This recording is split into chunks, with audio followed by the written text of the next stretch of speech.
Roberto, um empresário arrogante que media tudo pelo dinheiro, tinha certeza de que a babá estava roubando a despensa.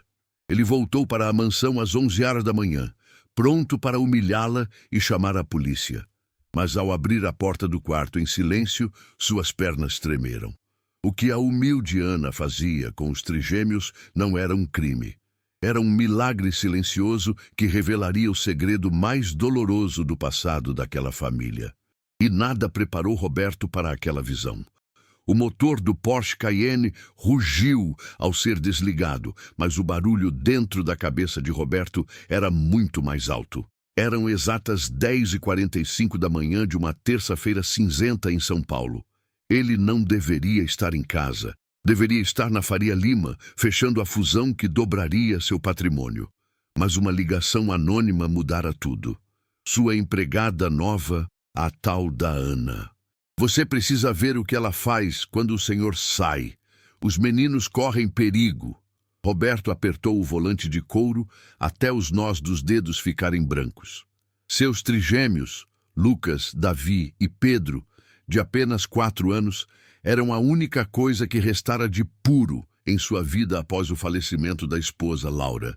Desde então, a mansão de 800 metros quadrados havia se tornado um mausoléu frio, governado por babás incompetentes e uma tristeza que dinheiro nenhum curava.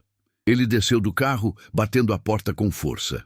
O som ecoou na garagem vazia como um tiro. Ao entrar na sala principal, o silêncio o golpeou. Era estranho. Normalmente, àquela hora, a casa estaria vibrando com os gritos das crianças, o som de brinquedos caros sendo arremessados contra o porcelanato importado e os pedidos de demissão das babás. Os meninos eram diagnosticados com um grau severo de autismo e hiperatividade. Ninguém parava naquela casa, ninguém aguentava o fardo, mas hoje não havia gritos.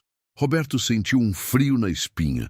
Ela dopou eles, pensou, a raiva subindo pela garganta como ácido. A imagem de Ana, com suas roupas de segunda mão e aquele jeito tímido de quem pede desculpas por existir, passou por sua mente. Ele a contratara por desespero, pagando um salário mínimo porque a agência de luxo se recusara a enviar mais profissionais para a Casa dos Monstros, como chamavam. Ele subiu a escadaria de mármore, pulando degraus. Seus sapatos italianos de 5.000 reais faziam um som abafado no tapete persa, mas sua respiração era pesada, furiosa. Ao chegar ao corredor dos quartos, a porta do quarto de brinquedos estava entreaberta. Uma fresta de luz cortava o corredor escuro. Roberto parou, prendeu a respiração. De dentro do quarto não vinha choro. Vinha um som bizarro. Era um zumbido rítmico, grave, quase como um canto tribal, misturado com o som de algo raspando em madeira. Ele empurrou a porta com violência, pronto para gritar, pronto para expulsá-la, pronto para chamar a polícia. O que você está fazendo? A frase morreu em sua boca. A cena diante dele fez seu cérebro travar. O quarto, geralmente um caos de brinquedos eletrônicos caríssimos espalhados, estava diferente. As cortinas blackout estavam fechadas, criando uma penumbra azulada. No centro do tapete felpudo, Ana não estava batendo neles. Ela não estava no celular. Ela não estava dormindo. Ana estava sentada no chão, descalça. Seus pés tinham calos visíveis e a meia tinha um furo no dedão. Ao redor dela, em um círculo perfeito, estavam Lucas, Davi e Pedro. Os 3 meninos que nem olhavam nos olhos do próprio pai há meses estavam hipnotizados. Ana segurava 3 tigelas de cristal, aquelas que Roberto proibira qualquer funcionário de tocar, herança de sua avó, cheias de água em níveis diferentes. Ela passava o dedo molhado na borda das taças, criando aquele som etéreo, aquela vibração que parecia entrar direto na alma. Zoom, zoom. Mas o choque maior não foi ver a empregada usando o cristal da família. Foi ver o que Lucas fazia. Lucas, o mais agressivo dos 3, que mordia qualquer um que o tocasse, estava com a cabeça encostada no ombro de Ana. Seus olhinhos estavam fechados e sua respiração estava sincronizada com o som da taça. Ele parecia em paz. Roberto sentiu os joelhos fraquejarem. Aquilo era impossível. Os melhores terapeutas de São Paulo, cobrando R$ 1.000 a hora, não conseguiam fazer Lucas sentar por 30 segundos. O que significa isso? Roberto sussurrou, a raiva dando lugar a uma confusão atordoante. Ana deu um pulo. O movimento brusco quebrou o feitiço. O som parou. Lucas abriu os olhos e, ao ver o pai parado na porta como uma torre de sombra, soltou um grito agudo e começou a se bater na cabeça com as mãos fechadas. O caos voltou instantaneamente. Davi começou a chorar. Pedro correu para debaixo da cama. Ana se levantou rapidamente, trêmula. Ela parecia minúscula diante de Roberto. Doutor Roberto, eu posso explicar.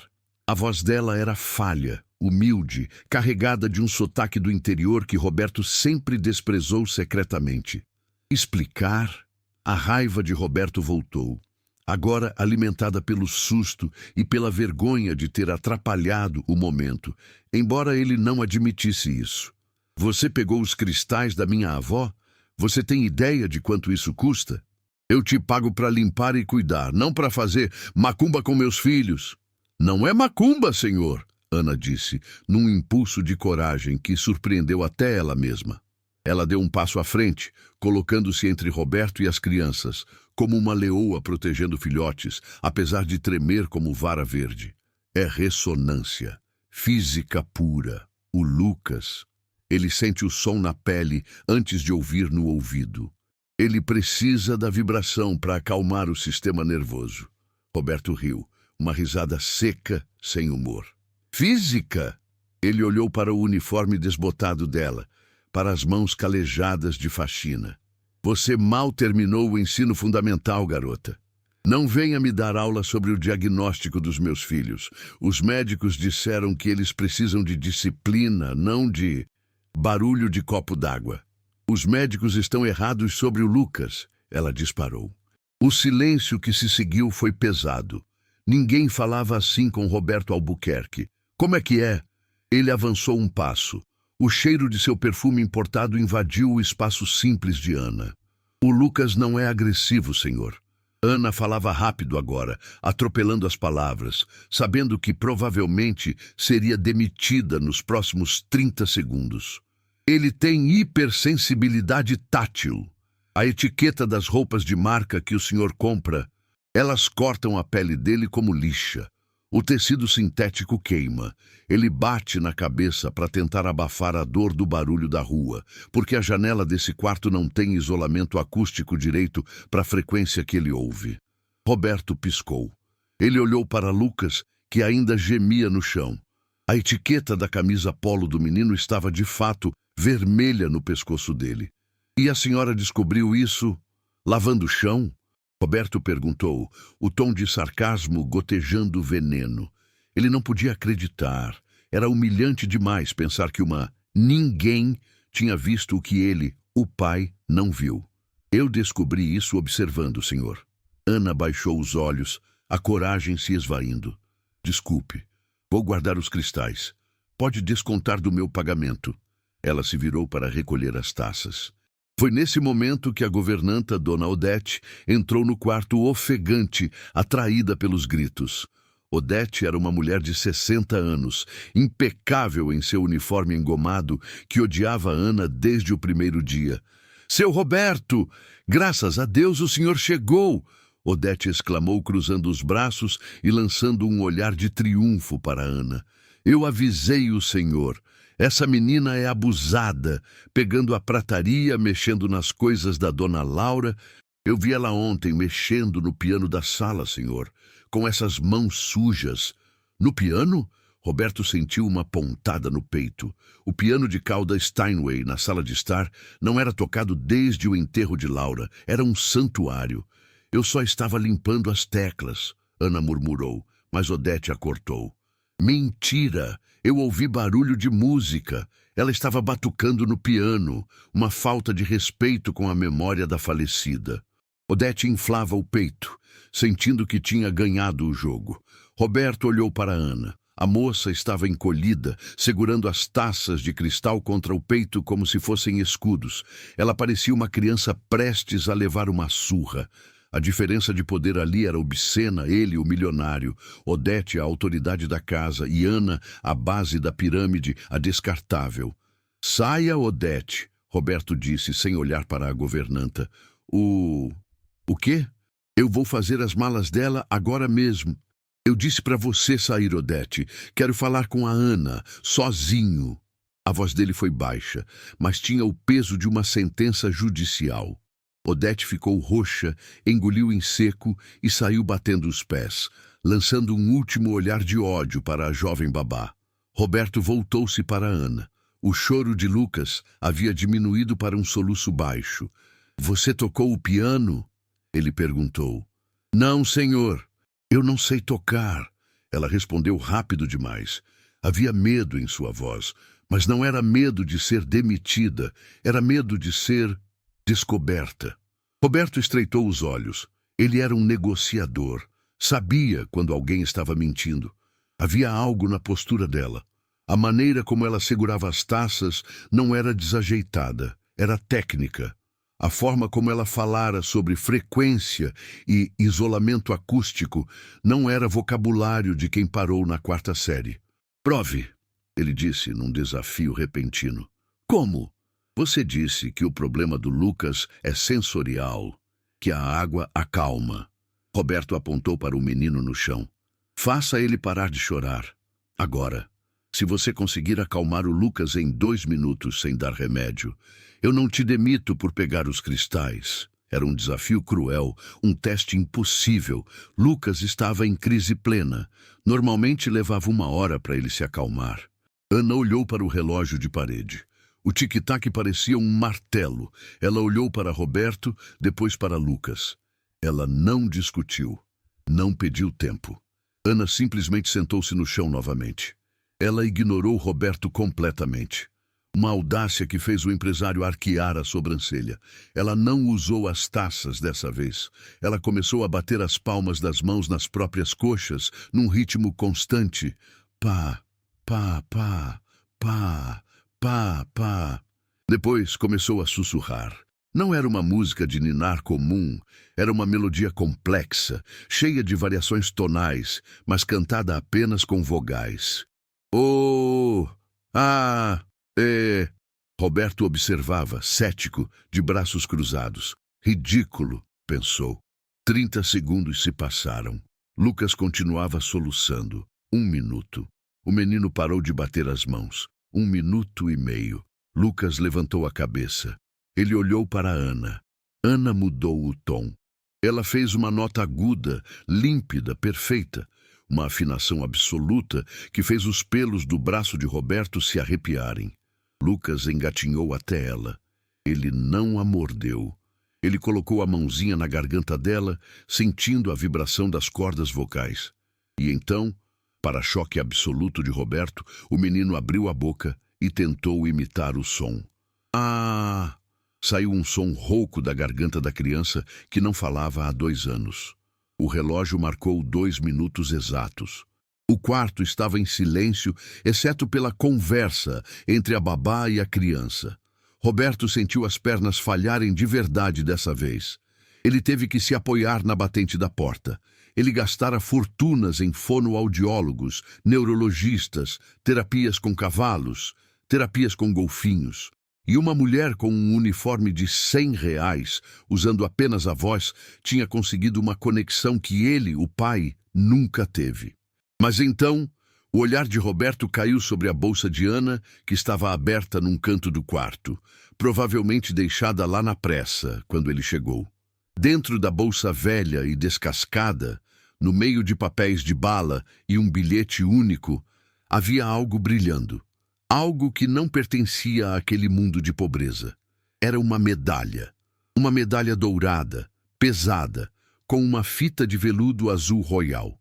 E ao lado dela, a ponta de uma fotografia antiga em preto e branco. Roberto aproveitou que Ana estava concentrada em Lucas e deu um passo silencioso em direção à bolsa. A curiosidade era mais forte que a educação. Ele precisava saber quem era aquela mulher. Aquilo não era normal. Ninguém aprendia sobre frequências táteis e tinha a afinação perfeita vivendo na favela. Ele se abaixou sutilmente e puxou a foto com a ponta dos dedos. A imagem era velha, de uns 15 anos atrás. Mostrava um teatro lotado, um palco grandioso. No centro, sob os holofotes, uma jovem menina prodígio segurava um violino Stradivarius. Ela estava sendo aplaudida de pé por uma plateia de gente rica e elegante. Roberto olhou para a foto. Olhou para Ana, agora com o cabelo desgrenhado e suor na testa, abraçada a seu filho deficiente. Os olhos eram os mesmos. Roberto sentiu o mundo girar. Ele virou a foto. No verso, uma caligrafia elegante dizia: "Para a nossa pequena virtuosa, o futuro da música clássica mundial, Viena 2008. Ele olhou para a medalha. Primeiro lugar, Conservatório Real de Bruxelas. Roberto levantou os olhos, encarando as costas da empregada. O coração dele batia tão forte que doía. Ele não estava diante de uma babá qualquer. Ele estava diante de um fantasma. De alguém que deveria estar nos palcos da Europa e não limpando vômito em São Paulo. "Quem é você?" Roberto perguntou, a voz saindo rouca, quebrada. Ana parou de cantar. Ela sentiu a mudança na atmosfera. Ela se virou devagar e viu a foto na mão dele. A cor fugiu do rosto dela. O terror que apareceu em seus olhos não foi o de uma empregada pega roubando. Foi o terror de alguém que foi encontrada por um passado do qual fugia desesperadamente. "Por favor, senhor", ela sussurrou, e lágrimas grossas começaram a cair, lavando a fuligem de seu rosto. "Não conte a ninguém. Se eles souberem onde eu estou, eles vão me matar." Roberto ficou paralisado. Eles? Matar? Antes que ele pudesse perguntar mais alguma coisa, o som de sirenes começou a crescer do lado de fora da mansão. Luzes vermelhas e azuis começaram a piscar contra a janela, atravessando a cortina. Ana correu para a janela, espiou pela fresta e recuou como se tivesse levado um tiro. Ela se virou para Roberto com um olhar de desespero absoluto. "Eles me acharam", ela disse, a voz sumindo. "O senhor precisa esconder as crianças. Agora!" As luzes vermelhas giratórias varriam a sala de estar luxuosa, pintando as paredes brancas de sangue intermitente. O som da sirene era ensurdecedor, perfurando o isolamento acústico da mansão como se fosse papel. Ana estava encolhida no chão do quarto das crianças, com as mãos sobre a cabeça, tremendo tanto que seus dentes batiam audivelmente. Lucas, Davi e Pedro, contagiados pelo pânico dela, começaram a gritar novamente. Roberto correu para a janela, o coração disparado. Ele afastou a cortina de seda com um puxão violento, pronto para ver a polícia invadindo seu portão, pronto para enfrentar os eles de quem Ana falava. Mas quando seus olhos focaram na rua lá embaixo, a tensão em seus ombros desabou, dando lugar a uma confusão irritada. A viatura e a ambulância não estavam no portão dele, estavam na casa da frente. Dona Cláudia, a vizinha idosa, estava sendo colocada numa maca. Era apenas um ataque cardíaco ou uma queda. Nada a ver com a babá, nada a ver com ele. "Levante-se", Roberto ordenou, a voz saindo mais dura do que pretendia, fruto da adrenalina que ainda corria em suas veias. "É para a vizinha. Ninguém veio te buscar." Ana não se moveu. Ela continuava em posição fetal, sussurrando coisas desconexas. "Não foi minha culpa. Não quebrem. Por favor, as mãos não..." Roberto se aproximou dela. Ele já tinha visto medo antes. No mundo corporativo, ele via medo nos olhos de concorrentes falidos todos os dias. Mas aquilo não era medo. Aquilo era pavor. Era o tipo de terror de quem já viu o inferno de perto e sente o cheiro de enxofre voltando. Ele olhou para os filhos. Lucas estava balançando o corpo, mas olhava fixamente para Ana. O menino parecia entender aquele medo. Pela primeira vez, Roberto percebeu uma conexão sombria. Seus filhos viviam naquele estado de alerta constante, e aquela mulher também. "Ana!" Roberto a segurou pelos ombros e a sacudiu levemente. O contato físico foi como um choque elétrico. Ana abriu os olhos. As pupilas estavam dilatadas, engolindo a íris castanha. Ela demorou 3 segundos inteiros para reconhecer Roberto. O senhor disse... Vizinha. A voz dela era um fiapo. É uma ambulância na casa da dona Cláudia. Roberto soltou os ombros dela e se levantou, recuperando a postura de dono da casa. Ele ajeitou o terno, tentando esconder o quanto aquela cena o havia abalado. Mas agora chega de teatro. Ele estendeu a mão, mostrando a medalha de ouro e a foto antiga que ainda segurava. Levante-se, lave o rosto e venha para o meu escritório. Imediatamente. Se você tentar fugir, eu chamo a polícia de verdade. E dessa vez será para você. Ana engoliu em seco. Ela olhou para os meninos, que agora se acalmavam sozinhos, exaustos. Ela sabia que não tinha para onde correr. Sem dinheiro, sem documentos verdadeiros, sem proteção. Sim, senhor. O escritório de Roberto era um templo de madeira escura e couro, cheirando a tabaco caro.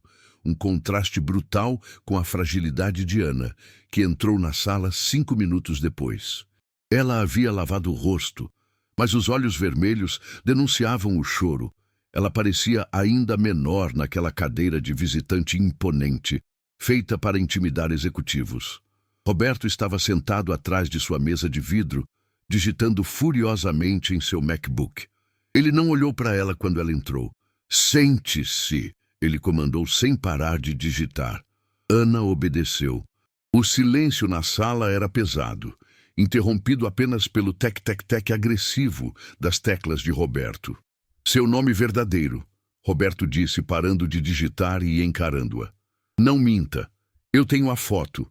Eu tenho a medalha do Conservatório de Bruxelas. Eu tenho advogados que podem descobrir sua vida inteira em 10 minutos. Facilite para nós dois. Ana olhou para as próprias mãos, calejadas pela água sanitária e pelo trabalho pesado. Mãos que um dia foram seguradas e beijadas por reis e presidentes. Ana Beatriz, ela sussurrou. Ana Beatriz Vasconcelos. Roberto digitou o nome. Apertou Enter. O que apareceu na tela fez o sangue dele gelar. Não havia perfis de redes sociais. Não havia LinkedIn. O que havia eram manchetes, dezenas delas, datadas de 5 anos atrás. Prodígio do violino morre em incêndio trágico em mansão no Rio. O fim de uma era. O mundo chora a morte da pequena virtuosa. Maestro renomado, viúvo de Ana Beatriz, cria fundação em memória da esposa. Roberto clicou em Imagens. A tela se encheu de fotos da mulher que estava sentada à sua frente. Mas nas fotos, ela vestia vestidos de gala de estilistas franceses, segurava um violino que valia mais que a casa de Roberto e sorria com uma confiança radiante. Ele olhou para a tela, olhou para a babá. A mulher à sua frente estava morta, legalmente morta, há 5 anos. Você morreu, Roberto disse, girando o monitor para que ela visse a notícia. Um incêndio. Corpo carbonizado, identificado apenas pela arcada dentária. Ana não olhou para a tela. Ela fechou os olhos como se sentisse a fumaça na garganta novamente. Foi o que ele pagou para dizerem, ela respondeu, a voz ganhando uma firmeza triste. Foi conveniente. Uma artista morta tragicamente vende mais discos do que uma artista que fugiu. Fugiu de quem? Do seu marido? O maestro... Roberto leu o nome na tela. Hélio Alencar? O Hélio Alencar? O diretor da Orquestra Sinfônica Nacional? O nome fez Ana encolher na cadeira, como se tivesse levado um tapa físico. Ele não é um maestro, Sr. Roberto. Ele é um monstro. As lágrimas voltaram a escorrer, silenciosas. O mundo vê o gênio. Eu via o homem que trancava a esposa no porão para ela praticar 16 horas por dia. O homem que quebrava meus arcos nas minhas costas quando eu errava uma nota. Roberto sentiu um gosto amargo na boca. Ele conhecia Hélio Alencar. Havia jantado com ele em eventos beneficentes. Um homem charmoso, culto, poderoso. A ideia de que aquele homem torturava essa mulher parecia impossível, mas a cicatriz que Roberto notou agora no braço de Ana, logo abaixo da manga curta do uniforme, contava outra história. Se ele te batia, por que não denunciou? Você era famosa, tinha o mundo aos seus pés. O senhor não entende. Ana levantou a cabeça e pela primeira vez havia fogo em seus olhos. Eu não era famosa. A marca que ele criou era famosa. Ele controlava tudo. Minhas contas, meu telefone, meus amigos. Eu era uma boneca de luxo que tocava violino. E quando eu engravidei e perdi o bebê por causa de uma surra que ele me deu, eu decidi que preferia morrer. O silêncio que se seguiu foi sepulcral. Roberto pensou em sua falecida esposa, Laura. Laura morrera de câncer, cercada de amor e cuidados. A ideia de alguém machucar uma mulher grávida fez o estômago de Roberto revirar. O incêndio, Roberto incentivou, precisando saber o resto. Eu causei o incêndio, ela confessou.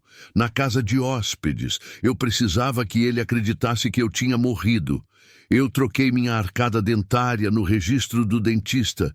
Paguei uma fortuna com as joias que escondi. Eu fugi com a roupa do corpo e passei os últimos 5 anos limpando o chão, escondendo meu rosto, rezando para ninguém reconhecer a morta. Roberto recostou-se na cadeira. A história era insana, era roteiro de filme, mas explicava tudo. O medo, a técnica com Lucas, a medalha escondida. E por que você está aqui, na minha casa? Roberto perguntou, agora com um tom diferente. Não mais de interrogatório, mas de curiosidade mórbida. Porque eu precisava comer, senhor, e porque... Ela hesitou.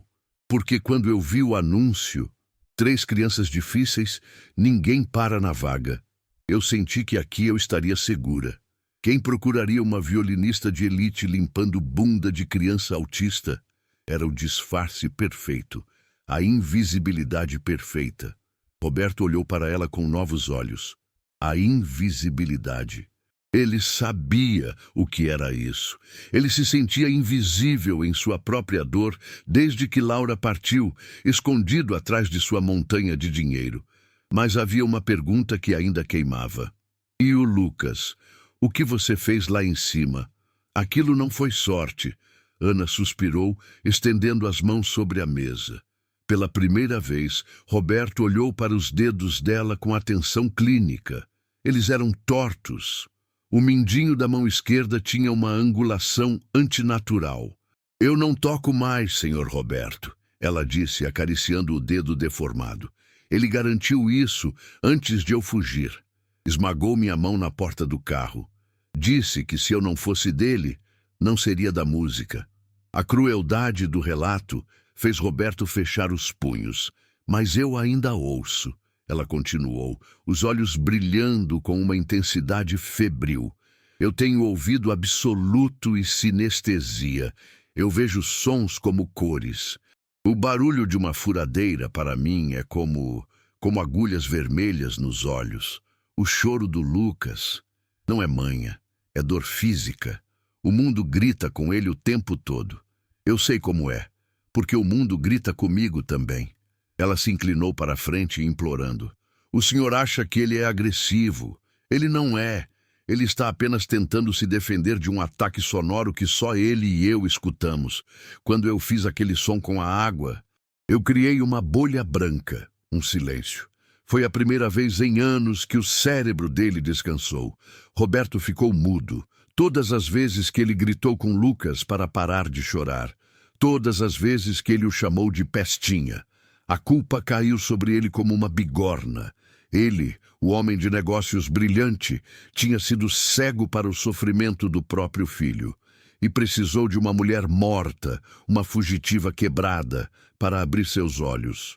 Você consegue curar ele? Roberto perguntou, a voz falhando. Não há cura para o que ele é, senhor. Ele é perfeito do jeito dele, mas eu posso ensiná-lo a controlar. Posso ensiná-lo a afinar o mundo para que pare de doer.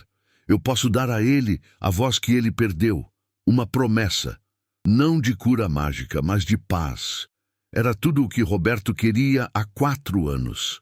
Ele tomou uma decisão ali mesmo, uma decisão perigosa. Ele pegou a medalha e a foto em cima da mesa. Caminhou até a trituradora de papel no canto da sala. O que o senhor vai fazer? Ana se levantou, alarmada. Era sua única lembrança do passado. Roberto enfiou a foto na máquina. O som do papel sendo estraçalhado preencheu a sala. Ana Beatriz Vasconcelos morreu no incêndio. Roberto disse, virando-se para ela. A mulher que está aqui é a Ana, apenas Ana. A melhor babá que meus filhos já tiveram. Ana levou as mãos à boca, sufocando um soluço. O senhor não vai me entregar? Eu vou dobrar seu salário, Roberto disse sério. E vou contratar um especialista em acústica para isolar o quarto dos meninos, sob sua supervisão. Você vai ter tudo o que precisa para ajudar meus filhos. Ele caminhou até ela, parando a 1 metro de distância. O cheiro de medo dela havia diminuído, substituído por uma descrença esperançosa. Mas tem uma condição, Roberto avisou, o dedo em riste. Ninguém pode saber. Se seu marido é tão poderoso quanto diz, se ele descobrir que você está viva e na minha casa, isso coloca meus filhos em risco. Eu morreria antes de deixar algo acontecer com eles, Ana jurou, e Roberto acreditou. Havia uma ferocidade de mãe naquela mulher que nunca teve a chance de ser mãe. Ótimo! Agora volte para lá. O Lucas precisa de você. Ana assentiu, limpou o rosto mais uma vez e caminhou para a porta. Quando ela colocou a mão na maçaneta, ela parou e olhou para trás. Obrigada, Sr. Roberto. O senhor não tem ideia do que acabou de fazer. Vá! Ele disse, desviando o olhar, sentindo uma emoção estranha no peito que ele não sentia há anos. Esperança. Ana saiu, fechando a porta suavemente. Roberto soltou o ar que prendia. Ele se sentou, exausto. Tinha acabado de se tornar cúmplice de uma fugitiva. Tinha acabado de declarar guerra silenciosa a um dos homens mais influentes do país. E, estranhamente, sentia-se vivo. Mas Roberto cometeu um erro amador para um homem de negócios. Ele não checou o corredor. Do lado de fora, pressionada contra a porta de carvalho maciço, Dona Odete segurava um pano de pó, fingindo limpar o aparador. Seu rosto, no entanto, não tinha a expressão subserviente de sempre. Tinha um sorriso malévolo, distorcido. Ela tinha ouvido, não tudo, mas o suficiente. Ana Beatriz Vasconcelos. Morreu no incêndio. Marido poderoso. Maestro Hélio Alencar. Odete esperou os passos de Ana sumirem na escada. Então, ela tirou o celular do bolso do avental. Suas mãos tremiam, não de medo, mas de ganância. Ela sempre soube que aquela mendiga traria problemas. Mas agora ela trazia uma oportunidade. Odete digitou um nome na busca do celular. Escritório Hélio Alencar Contato. O número apareceu. Ela olhou para a porta do escritório de Roberto com desprezo. Ele a humilhara. Mandara ela sair do quarto. Preferira a suja a ela, que servira à família há 20 anos. Vamos ver quem vai sair dessa casa agora, seu Roberto. Odete sussurrou para si mesma. Ela apertou o botão de chamar. Tu. Alô? Uma voz feminina e profissional atendeu do outro lado. Escritório do maestro Alencar, bom dia. Bom dia, Odete disse, sua voz pingando veneno doce. Eu tenho uma informação sobre a falecida esposa do maestro. Acho que ele vai querer saber que a falecida está trocando fraldas em São Paulo. A chuva caía sobre São Paulo como uma cortina de chumbo derretido. Eram 3 da manhã. E a mansão de Roberto parecia uma ilha escura no meio da tempestade. No andar de cima, no entanto, havia uma luz fraca acesa. Ana estava sentada no chão do quarto dos trigêmeos. Lucas, Davi e Pedro dormiam profundamente pela primeira vez em meses, aninhados em colchões que Ana havia puxado para o chão, criando um ninho seguro longe das camas altas que eles odiavam. Mas Ana não conseguia dormir.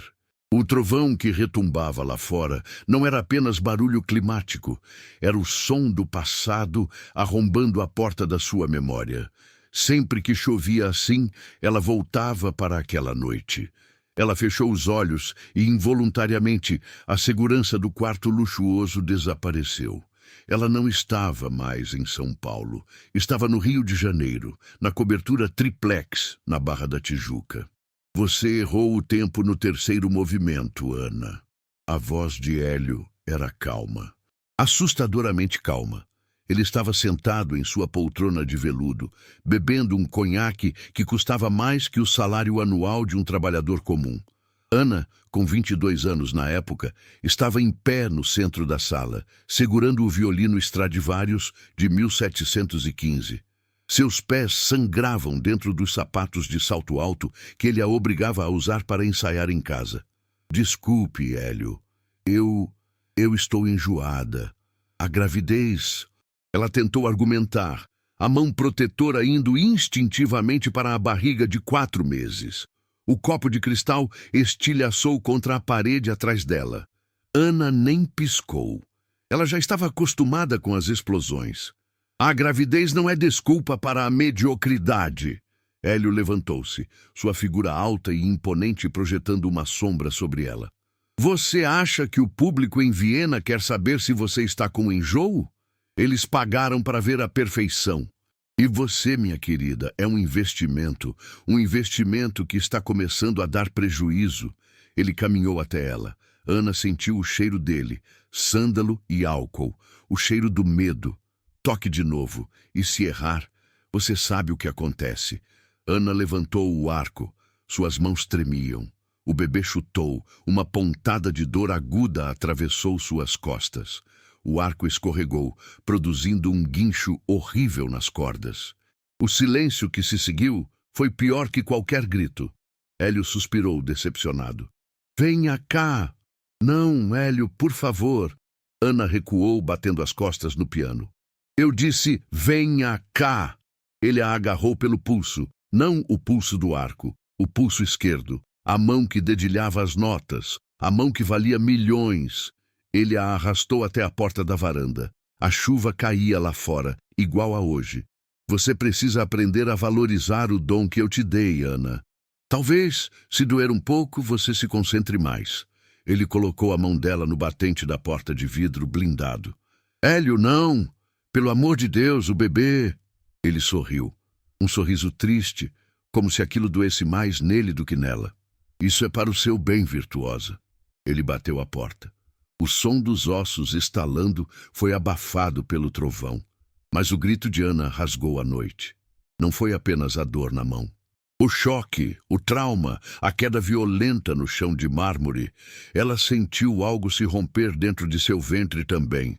Naquela noite, sob a chuva, Ana Beatriz perdeu as duas coisas que a definiam. Sua música e seu filho. Não! Ana acordou do transe com o próprio grito sufocado, o corpo banhado em suor frio. Ela olhou para as próprias mãos na penumbra. O dedo mindinho torto pulsava, uma dor fantasma que nunca ia embora com a chuva. Ela se levantou, precisando de ar. Precisava sair daquele quarto, precisava de água.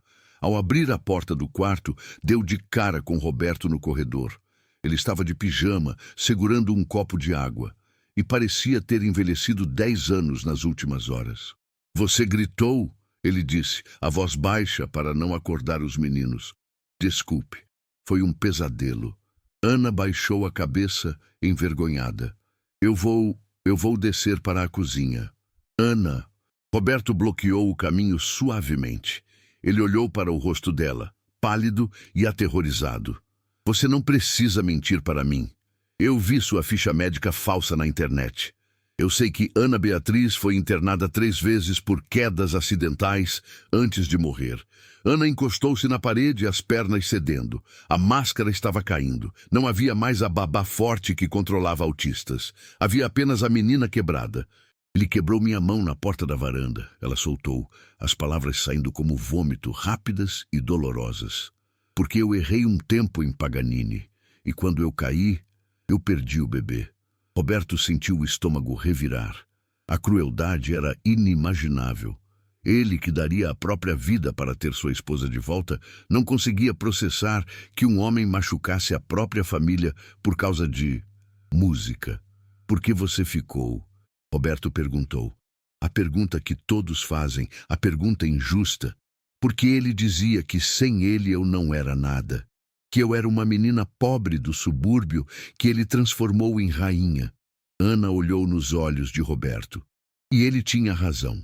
Eu não sabia viver no mundo real.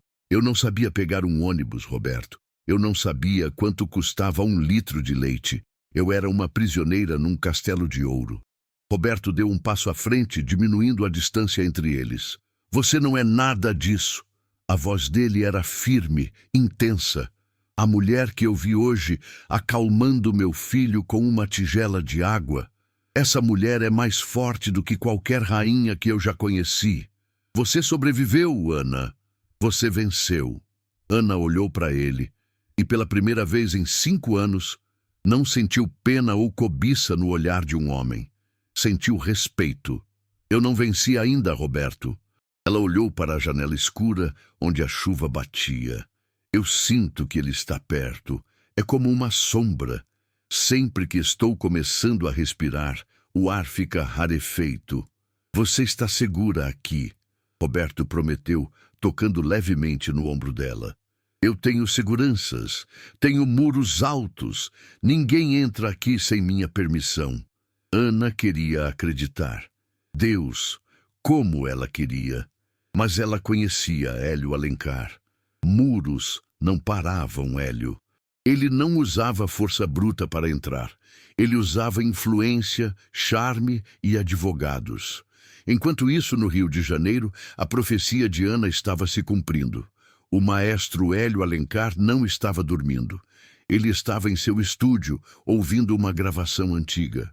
Era Ana tocando o concerto de Tchaikovsky. A música preenchia a sala, perfeita, divina. Ele fechava os olhos e podia vê-la. A curva do pescoço, a submissão no olhar. Ela era sua maior criação. E sua maior perda, não por amor, mas por posse. Ninguém rouba um Stradivarius de um colecionador e sai impune. O telefone pessoal dele tocou, um número desconhecido de São Paulo. Ele pausou a música. O silêncio na sala era absoluto. Alencar. Ele atendeu, a voz profunda e barítona. Maestro. A voz do outro lado era trêmula, feminina, tentando parecer sofisticada, mas falhando miseravelmente. Aqui quem fala é Odete. Sou governanta na residência da família Albuquerque, em São Paulo. Hélio franziu a testa. Albuquerque? Roberto Albuquerque? O magnata das telecomunicações? Seja breve, Odete. São 3 da manhã. Eu sei, senhor, mas acho que o senhor vai querer saber que a sua esposa, a dona Ana Beatriz, ela está aqui. O mundo de Hélio parou. O ar saiu de seus pulmões. Minha esposa está morta, minha cara. Morreu num incêndio trágico há 5 anos. Se isso é um trote, ela tem o dedo mindinho torto, não tem? Odete interrompeu, a ganância dando-lhe coragem.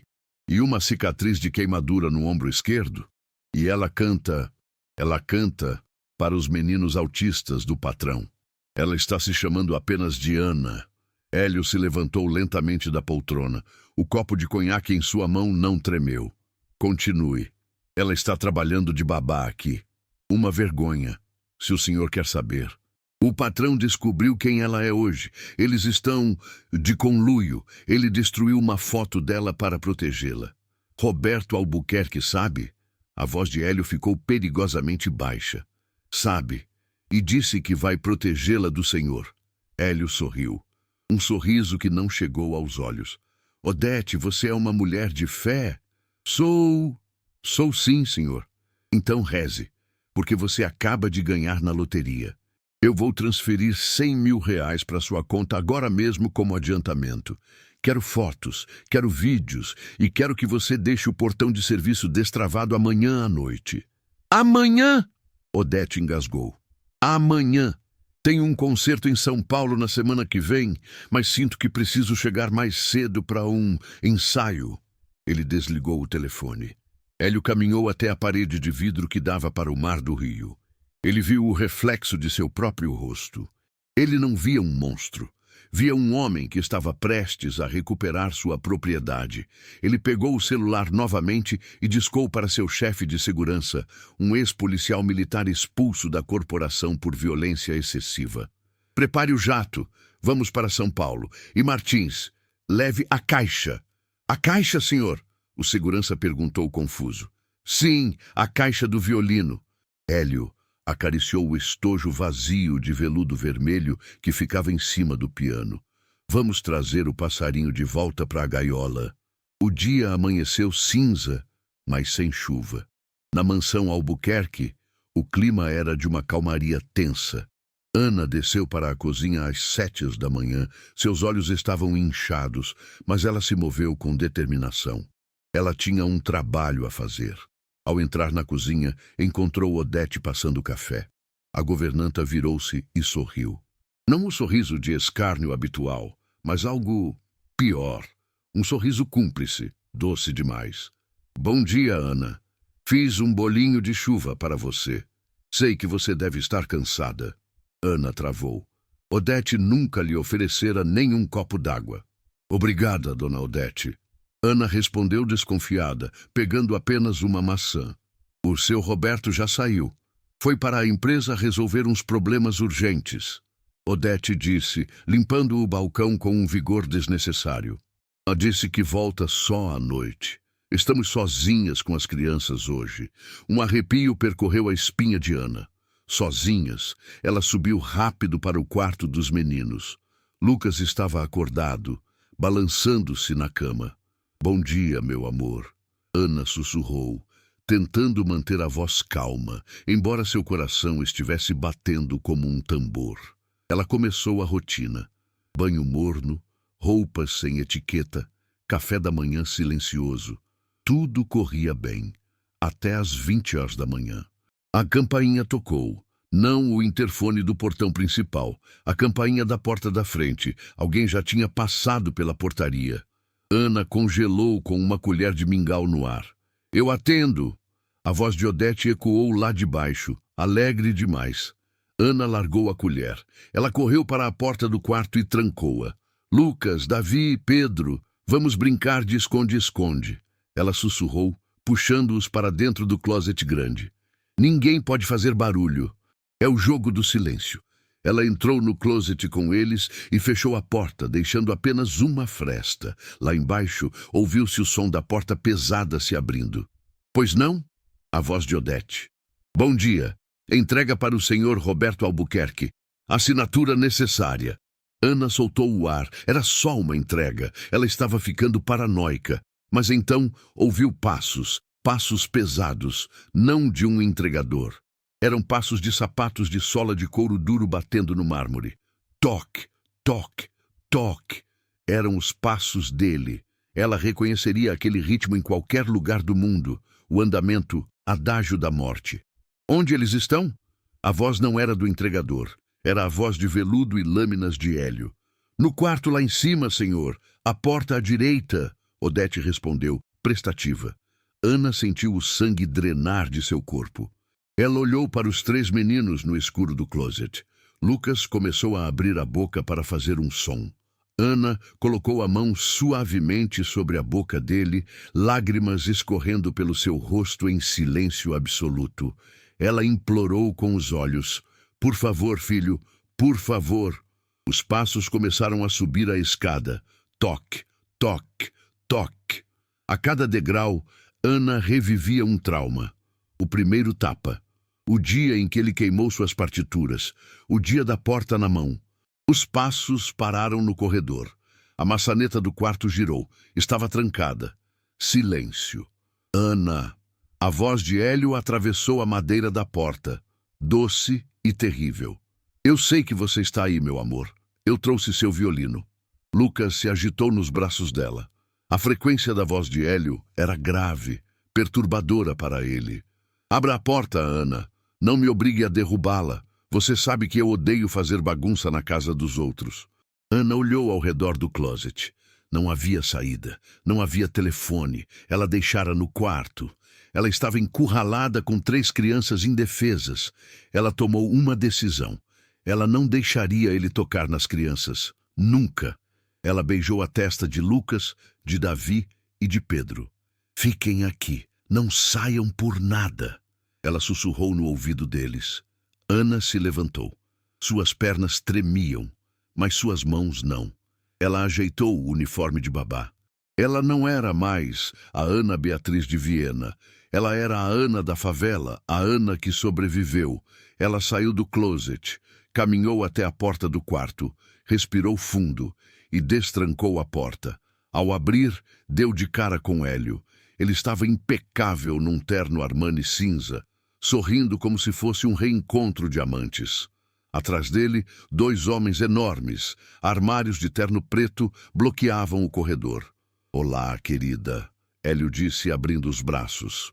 Você está horrível com essa roupa. Vamos para casa. Eu não vou a lugar nenhum com você, Ana disse, a voz saindo surpreendentemente firme. Hélio riu. Ele olhou por cima do ombro dela, para dentro do quarto. Ah, vejo que temos plateia escondida. Ele deu um passo para entrar. Ana bloqueou a passagem com o próprio corpo. Se você der mais um passo, eu grito, e os vizinhos vão chamar a polícia. O Roberto tem câmeras aqui. Você está sendo gravado. O sorriso de Hélio desapareceu. Ele agarrou Ana pelo pescoço, levantando-a do chão com uma só mão, e a empurrou para dentro do quarto, fechando a porta atrás de si com o pé. Os capangas ficaram fora. Ele a prensou contra a parede. Roberto Albuquerque não vai te salvar. Odete desligou as câmeras. E sobre gritar, ele tirou uma seringa do bolso do paletó. Acho que você vai ficar bem quietinha. Ana chutou a canela dele com toda a força. Hélio grunhiu e a soltou. Ela correu para a janela, pronta para quebrá-la e gritar para a rua. Mas Hélio foi mais rápido. Ele a puxou pelos cabelos, jogando-a no chão, bem no centro do tapete, onde no dia anterior ela fizera milagres com as taças de cristal. Você acha que pode fugir de mim? Eu sou o seu criador. Hélio gritou, perdendo a compostura. Nesse momento, a porta do closet se abriu. Não foi Roberto quem saiu, não foi a polícia, foi Lucas. O menino de 4 anos, que tinha medo de barulho, caminhou para o meio do quarto. Ele segurava um carrinho de metal pesado na mão. Ele olhou para Hélio, o homem alto, barulhento que machucava a mãe do som. Hélio se virou surpreso. Volte para o buraco, retardado. Antes que ele terminasse a frase, Lucas arremessou o carrinho. Não foi um arremesso de criança. Foi um arremesso guiado por pura adrenalina e instinto de defesa. O metal atingiu Hélio bem no meio da testa. O maestro cambaleou para trás, atordoado, sangue começando a escorrer. Ana aproveitou o segundo de distração. Ela não correu. Ela atacou. Hélio cambaleou para trás, o sangue escorrendo pela testa impecável, manchando o colarinho branco da camisa de R$3.000. O carrinho de metal que Lucas arremessara havia aberto um corte feio no supercílio do maestro. Ana não esperou ele se recuperar. Com o instinto de uma leoa acuada, ela avançou. Não com socos. Suas mãos eram preciosas demais, mesmo quebradas, mas com o corpo. Ela empurrou o peito de Hélio com o ombro, usando todo o peso de seus anos de trabalho braçal. O maestro, tonto e despreparado para a força física de alguém que ele considerava frágil, tropeçou no tapete felpudo e caiu de costas no corredor, derrubando um vaso de porcelana chinesa. Crash! Martins! Hélio gritou, tentando se levantar, o orgulho ferido doendo mais que a testa. Peguem ela! Os 2 armários de terno preto avançaram pelo corredor. Ana recuou para a porta do quarto, pronta para trancar e usar a cômoda como barricada. Era o fim, ela sabia. Eles iriam arrombar. Mas então, um som diferente cortou o ar. Não era música, não era grito. Era o som seco de metal sendo engatilhado. Clic-clac. Se derem mais um passo, vão sair daqui em sacos pretos. A voz veio da escada. Era gelada, autoritária e mortalmente calma. Todos congelaram. Ana olhou por cima do ombro dos capangas. Roberto estava no topo da escada. Ele não estava sozinho. Ao lado dele, 3 seguranças armados com pistolas táticas apontavam para as cabeças dos homens de Hélio. Roberto, geralmente o executivo polido, segurava um revólver calibre .38 antigo, herança do avô, com a firmeza de quem estava pronto para usar. Roberto! Ana soltou o ar, as pernas cedendo. Mãos na cabeça! Agora! Gritou o chefe da segurança de Roberto. Os capangas de Hélio, percebendo a desvantagem numérica e tática, levantaram as mãos lentamente. Eles eram mercenários, não suicidas. Hélio, ainda no chão, limpou o sangue do olho e olhou para Roberto com um sorriso de escárnio. Roberto Albuquerque... Hélio se levantou devagar, ajeitando o terno sujo. Você aponta uma arma para o maestro Hélio Alencar. Você sabe quem eu sou? Essa mulher é minha esposa. Eu tenho o direito legal de levá-la. Isso aqui é sequestro de incapaz. Roberto desceu os degraus lentamente sem baixar a arma. Ele parou a 1 metro de Hélio. A diferença de altura era mínima, mas a diferença de moralidade era um abismo. Sua esposa? Roberto perguntou num tom de conversa casual que era aterrorizante.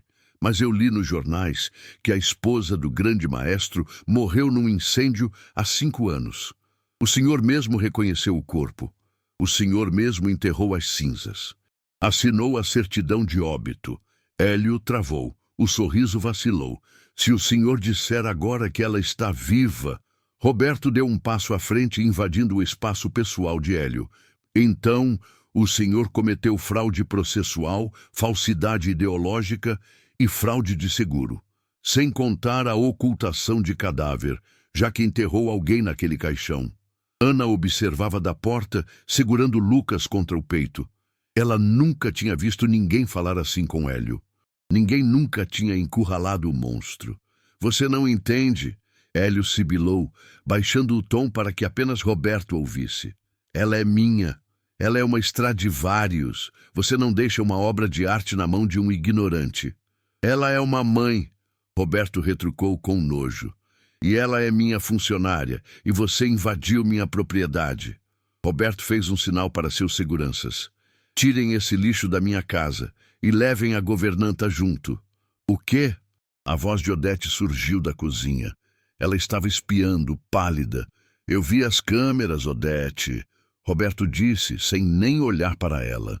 Eu vi você abrindo o portão, vi você desligando o sistema. Você está demitida por justa causa e meus advogados vão garantir que você nunca mais consiga emprego nem para limpar canil nesta cidade. Odete começou a chorar e gritar enquanto era arrastada para fora junto com os capangas. Hélio foi o último a sair. Antes de cruzar a porta, ele olhou para Ana. Seus olhos prometiam vingança, mas pela primeira vez, Ana não baixou o olhar. Ela segurava a mão de Lucas e a força daquela pequena mão lhe deu coragem. Acabou, Hélio, ela disse. A música parou. Hélio bufou e foi escoltado para fora. Quando a porta pesada da mansão se fechou, o silêncio que caiu sobre a casa foi ensurdecedor. Roberto travou a arma e a entregou para um segurança. Ele se virou para Ana. A adrenalina estava baixando e as mãos dele começaram a tremer. Ana correu até ele, não pensou, apenas o abraçou. Foi um abraço desajeitado, desesperado. Ela enterrou o rosto no peito dele, chorando tudo o que tinha segurado por 5 anos. Roberto hesitou por um segundo, surpreso, mas então a envolveu com os braços, apoiando o queixo no topo da cabeça dela. Obrigada, obrigada. Ela soluçava. Eu prometi, ele sussurrou contra o cabelo dela. Ninguém toca na minha família. A palavra ficou suspensa no ar. Família. A mansão Albuquerque não era mais um mausoléu silencioso. Era um canteiro de obras de amor. Seguindo as instruções de Ana, Roberto mandou instalar painéis acústicos de madeira de balsa em toda a ala das crianças. As luzes brancas e frias de LED foram trocadas por lâmpadas de filamento quente, com dimmers para controlar a intensidade. Mas a maior mudança Não foi na arquitetura, foi na rotina. Era uma terça-feira à tarde. Ana estava sentada no tapete da sala, agora livre de móveis pontiagudos e vasos caros. Lucas, Davi e Pedro estavam com ela. E Roberto também. O grande CEO, que antes só chegava em casa para dormir, agora saía do escritório às 15 horas. Ele estava sentado no chão, de calça jeans e camiseta, segurando um diapasão. "Agora o papai", Lucas disse. Foi uma frase completa. A primeira frase completa em 4 anos. Roberto sentiu lágrimas nos olhos, mas sorriu. Ele bateu o diapasão no joelho e o encostou no cotovelo de Davi. O menino riu com a cócega da vibração. "Anota lá", Ana explicou, sua voz suave guiando a sessão. 440 Hz. É a frequência do equilíbrio. Sentem como ela viaja pelo osso? Roberto olhou para Ana. Ela estava diferente. Havia ganhado um pouco de peso, suas bochechas tinham cor. O cabelo, antes sempre preso num coque severo, agora caía solto sobre os ombros. Mas o mais importante eram as mãos. Ela ainda tinha o dedo torto, mas não escondia mais. "Roberto, sua vez de tentar a escala vocal", Ana desafiou, com um brilho divertido no olhar. "Ah, não. Minha voz é de taquara rachada." Ele riu constrangido. "O Davi precisa ouvir a ressonância grave da voz masculina. Ajuda a ancorar a ansiedade dele." Ela insistiu profissional, mas com um toque de carinho. Roberto respirou fundo. Ele fechou os olhos e soltou um "om" grave, vibrando o peito. Davi e Pedro pararam de brincar e correram para ele, encostando as cabeças no peito largo do pai, absorvendo o som. Lucas veio em seguida, abraçando as costas de Roberto. Roberto se viu soterrado por um monte de crianças. Ele abriu os olhos e viu Ana sorrindo para ele. Era um sorriso genuíno, radiante, que iluminava o quarto mais do que qualquer lustre de cristal. Naquele momento, Roberto percebeu algo aterrorizante. Ele estava feliz e ele estava apaixonado. Não era apenas gratidão, era admiração profunda. Ele via como ela transformava a dor dela em remédio para os filhos dele, como ela usava sua audição hipersensível, que para ela era uma tortura, para mapear o mundo para os meninos. "Você salvou a gente, Ana", ele disse, a voz rouca por causa do exercício vocal e da emoção. Ana balançou a cabeça. "Vocês me salvaram, Roberto. Eu estava oca. O silêncio da morte era meu único amigo. Os meninos me deram música de novo." Falando em música, Roberto se desvencilhou gentilmente das crianças e se levantou. "Tenho uma surpresa para você. Venha comigo." Ele estendeu a mão para ela. Ana aceitou. O toque da pele dele era quente, seguro. Não havia posse, apenas convite. Ele a guiou até a sala de música, aquela que estava trancada desde a morte de Laura. Ana entrou receosa. O cheiro de poeira e tempo parado estava no ar. O piano de cauda estava coberto por um lençol. Mas no canto da sala havia algo novo, um suporte, e nele um violoncelo magnífico, de madeira escura e verniz avermelhado. "Eu pesquisei", Roberto disse, coçando a nuca, nervoso. "Li que violinistas que sofrem lesões nas mãos às vezes migram para o violoncelo. A posição da mão é diferente, exige menos torção do pulso esquerdo e do dedo mindinho. A gravidade ajuda." Ana caminhou até o instrumento como se estivesse vendo uma aparição sagrada. Ela tocou a madeira. "É um montagnana?" Ela perguntou, chocada. "Roberto, isso custa uma fortuna. Menos que um carro esporte que eu não uso." Ele deu de ombros. "Tente, por favor." Ana sentou-se no banco. O violoncelo era grande, robusto. Ela o acomodou entre os joelhos. O corpo do instrumento encostou em seu peito, perto do coração. Ela pegou o arco. Sua mão direita estava intacta. O problema era a esquerda, a que digitava as notas no braço do instrumento. Ela colocou os dedos nas cordas. O ângulo era, de fato, mais confortável. O dedo torto não precisava curvar tanto. Ela respirou fundo, fechou os olhos e tocou a primeira nota. Um dó grave, profundo, que reverberou pelo chão de madeira, subiu pelas pernas dela e explodiu em seu peito. Não era o som agudo e brilhante do violino. Era um som terroso, humano, visceral. Era o som da dor sendo curada. Ana começou a tocar, não uma peça clássica complexa de Paganini. Ela improvisou. Uma melodia lenta, melancólica, mas que subia em direção à esperança. Roberto observava, encostado no batente da porta. Ele viu as lágrimas escorrerem pelo rosto dela, mas ela não parou. Pela primeira vez em 5 anos, Ana Beatriz estava fazendo música. Não para uma plateia, não para um crítico, não para um marido abusivo, para ela. As crianças, atraídas pelo som grave que atravessava as paredes, graças à acústica que ela mesma projetara, apareceram na porta. Elas não gritaram, não taparam os ouvidos. O som do violoncelo era como um abraço sonoro. Lucas entrou e sentou-se aos pés de Ana, segurando a perna dela. Davi e Pedro deitaram no tapete. Roberto caminhou até o piano. Ele tirou o lençol, levantando uma nuvem de poeira dourada na luz do fim da tarde. Eu não toco há 4 anos, ele confessou, desde que a Laura se foi. A música não julga, Roberto, Ana disse, sem parar de tocar o acompanhamento grave. Ela só espera. Roberto sentou-se. Seus dedos enferrujados encontraram as teclas. Ele começou a acompanhar a melodia de Ana. Simples acordes. Uma harmonia que sustentava o solo dela. Eles tocaram juntos. O violoncelo chorando, o piano consolando. Foi uma conversa sem palavras. Ele contava sobre a solidão, sobre o peso de ser forte o tempo todo. Ela contava sobre o medo, sobre a perda do filho, sobre a violência. E no meio da música, as histórias se encontraram e criaram algo novo. Quando a última nota morreu no ar, o silêncio que ficou não era vazio, era preenchido. Ana olhou para Roberto, ele olhou para ela. Não houve beijo de cinema. Houve algo mais íntimo.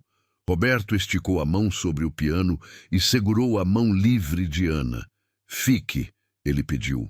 Não como babá. Fique comigo. Construa essa vida com a gente. Ana olhou para os meninos dormindo no chão, embalados pela música. Olhou para o homem que destruíra provas e enfrentara armas por ela. Eu não tenho para onde ir. Ela sussurrou, sorrindo com os olhos molhados. Minha casa é onde a música está. Mas a paz é frágil quando se tem inimigos poderosos.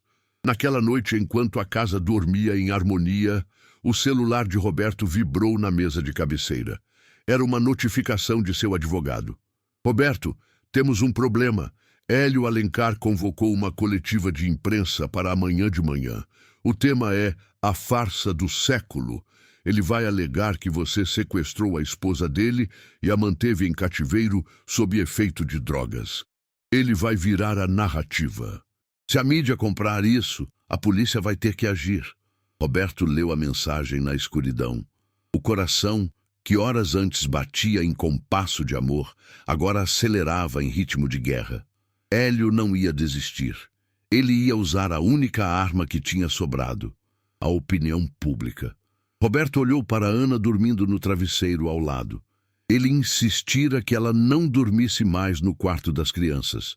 Ela parecia tão pacífica. Ele não a acordou. Ele apenas respondeu ao advogado. Deixe ele falar, prepare o teatro. Amanhã nós vamos dar ao público um show que eles nunca vão esquecer.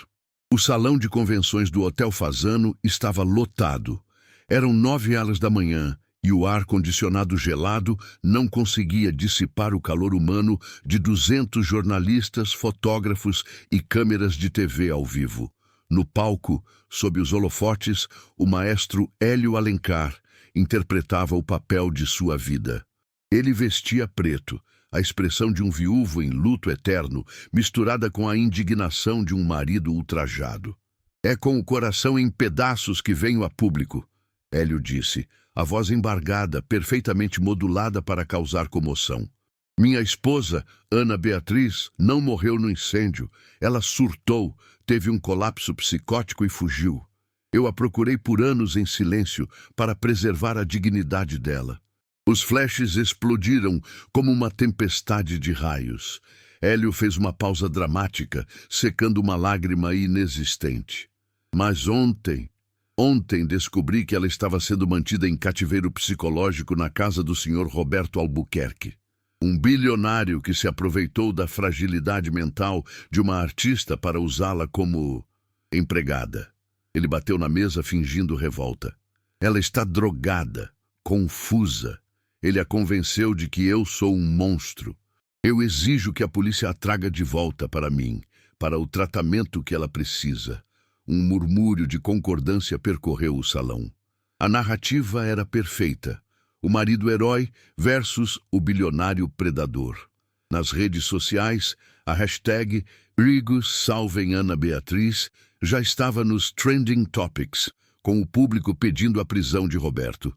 Hélio sorriu internamente. Ele tinha vencido. Alguma pergunta? Hélio abriu os braços. Eu tenho uma. Uma voz grave ecoou do fundo do salão. As cabeças giraram. As câmeras se viraram. As portas duplas do fundo se abriram.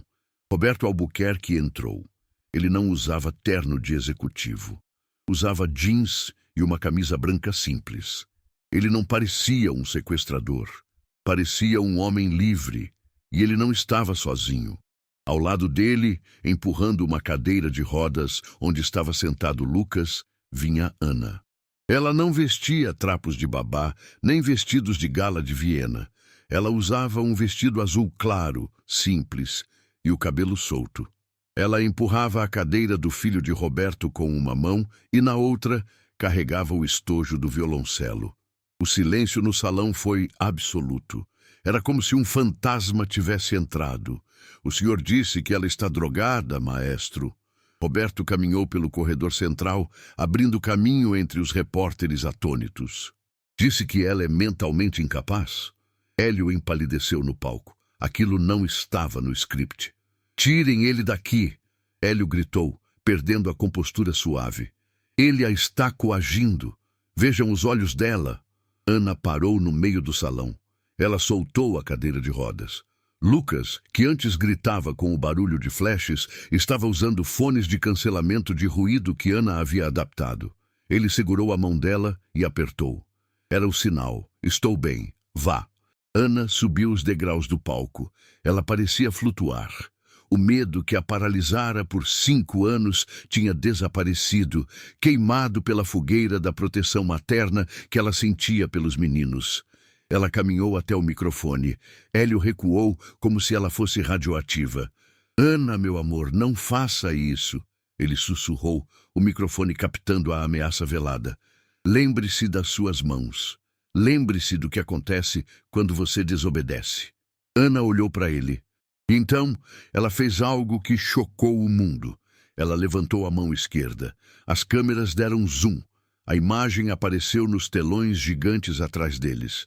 O dedo mindinho torto, deformado, as cicatrizes brancas de cirurgias mal feitas e ossos colados errados. Um suspiro coletivo de horror varreu a plateia. Estas mãos tocavam Stradivarius, Ana disse. Sua voz não tremia. Era clara, límpida, ressonante. Estas mãos foram quebradas na porta de uma varanda, porque eu errei um compasso de Paganini. Hélio tentou avançar, mas 2 seguranças de Roberto surgiram das sombras do palco e bloquearam seu caminho. Eu não morri no incêndio, Ana continuou, olhando direto para as câmeras. A Ana Beatriz, a boneca virtuosa do maestro Alencar, morreu naquela noite, junto com o filho que eu carregava na barriga, que eu perdi por causa das surras dele. O salão virou um caos. Repórteres gritavam perguntas. Hélio gritava que era mentira. Mentirosa! Louca! Ela se automutilou! Hélio berrava, o suor escorrendo pela têmpora. Ela não pode tocar. Ela é inútil sem mim. O senhor tem razão, Hélio, Ana disse calmamente. Eu não posso mais tocar violino. Você tirou isso de mim. Ela fez um sinal para Roberto. Ele subiu no palco carregando o violoncelo Montagnana. Ele colocou uma cadeira para ela. Ana sentou-se, ajeitou o instrumento. Mas você cometeu um erro, ela disse, ajustando o arco. Você esqueceu que a música não vive nas mãos, ela vive na alma. E a minha alma, essa você não conseguiu quebrar. Ela fechou os olhos. O primeiro acorde do violoncelo rasgou o ar. Não era uma música clássica polida, era a improvisação que ela criara com Roberto e as crianças. Era grave, gutural, poderosa. Era o som de uma sobrevivente subindo do fundo do poço. A cada nota, a narrativa de Hélio desmoronava. Uma louca drogada não tocava com aquela precisão. Uma incapaz não arrancava lágrimas de jornalistas cínicos com apenas 3 notas. Enquanto ela tocava, o telão atrás mudou. Roberto havia hackeado a apresentação de Hélio. Fotos começaram a aparecer. Não as fotos de gala. Fotos tiradas secretamente por antigas empregadas da casa de Hélio, que Roberto localizara em 24 horas com sua equipe de investigação. Fotos de Ana com hematomas, fotos de partituras manchadas de sangue, laudos médicos antigos de hospitais públicos, onde ela foi atendida como indigente após as quedas da escada. Hélio olhou para o telão e viu seu império de mentiras ruir em tempo real. Ele tentou correr para a saída lateral, mas a saída estava bloqueada, não por seguranças, pela Polícia Federal. O delegado-chefe subiu no palco assim que Ana terminou a última nota, que ficou reverberando no silêncio atordoado do salão. Hélio Alencar, o delegado anunciou, a voz projetada para todo o Brasil. O senhor está preso preventivamente por fraude processual, lesão corporal grave, cárcere privado e tortura. As algemas clicaram nos pulsos do maestro. O som metálico foi o aplauso final que ele merecia. Ele foi arrastado para fora, gritando obscenidades, enquanto as câmeras registravam a queda do titã. Ana não olhou para ele. Ela olhou para baixo, para a primeira fila. Roberto estava lá, segurando a mão de Lucas. O menino sorria. Davi e Pedro, no colo de babás de confiança, batiam palmas desajeitadas. Roberto subiu no palco novamente. Ele não disse nada. Apenas estendeu a mão para ela. Ana largou o arco. Ela segurou a mão dele. E diante do país inteiro, o bilionário frio e a babá fugitiva se beijaram. Não foi um beijo de novela. Foi um beijo de aliança, de promessa. A internet quebrou. A mansão Albuquerque não existia mais. Quer dizer, o prédio estava lá, mas os muros altos tinham sido derrubados e substituídos por grades vazadas e jardins abertos. Na entrada, uma placa de bronze brilhava ao sol. Instituto Som and Alma, Centro de Desenvolvimento para a Hipersensibilidade. Era uma tarde de sábado. O jardim estava cheio, não de socialites bebendo champanhe, mas de crianças. Crianças com autismo, com TDAH, com síndrome de Down. Crianças que o mundo dizia serem difíceis, barulhentas ou estranhas. No gramado, dezenas de tigelas de cristal com água estavam espalhadas. Pequenos grupos aprendiam a sentir a vibração. Ana caminhava entre eles. Ela vestia jeans e camiseta do instituto. Em suas costas, um violoncelo estava sempre pronto. Ela parou ao lado de uma menina que chorava, tapando os ouvidos com as mãos. "O mundo está gritando muito alto?" Ana perguntou suavemente, agachando-se. A menina assentiu, assustada. "Eu sei." Ana pegou a mãozinha da menina e colocou sobre o corpo de madeira do violoncelo que ela trazia. "Mas a gente pode gritar de volta, mais bonito." Ana tocou uma nota grave. A menina parou de chorar. Seus olhos se arregalaram com a cócega na mão. Ela sorriu. Roberto observava da varanda. Ele segurava uma menina recém-nascida no colo. Laura, em homenagem à primeira esposa, mas com os olhos castanhos e vivos de Ana. Ao lado dele, 3 meninos corriam. Pedro estava no balanço. Davi estava desenhando notas musicais com giz no chão. E Lucas? Lucas estava no pequeno palco montado no jardim. Ele segurava um microfone. Ele não cantava perfeitamente, mas ele cantava. "Oh! Ah!" Lucas vocalizava, regendo um grupo de outras crianças que batiam palmas no ritmo. Roberto sentiu uma mão em seu ombro. Era Ana, que tinha subido silenciosamente. Você viu? Ela sussurrou apontando para Lucas. Ele está ensinando o menino novo a respirar. Ele aprendeu com a melhor, Roberto respondeu, beijando a testa dela. Sabe, Roberto, Ana olhou para o instituto, para as centenas de famílias que agora tinham esperança, para o marido preso que nunca mais a tocaria, para a vida que floresceu da dor. Eles diziam que eu tinha perdido tudo, que eu tinha desafinado. E o que você acha agora? Ele perguntou. Ana sorriu. Ela levantou a mão esquerda com seu dedo torto e acariciou o rosto da filha bebê e do marido. Eu acho que eu estava apenas afinando o instrumento para tocar a melhor música da minha vida. Ela pegou o violoncelo. Roberto sentou-se ao piano que fora trazido para a varanda. Lucas viu os pais e correu para pegar seu pequeno tambor. Eles começaram a tocar, não para uma plateia pagante, não para a fama, mas para a vida. E a música deles, viral e eterna, ecoou muito além dos muros, lembrando a todos que ouviram sua história. Não importa o quanto você esteja quebrado, sempre existe uma melodia esperando para ser tocada, se você tiver coragem de ouvir o silêncio.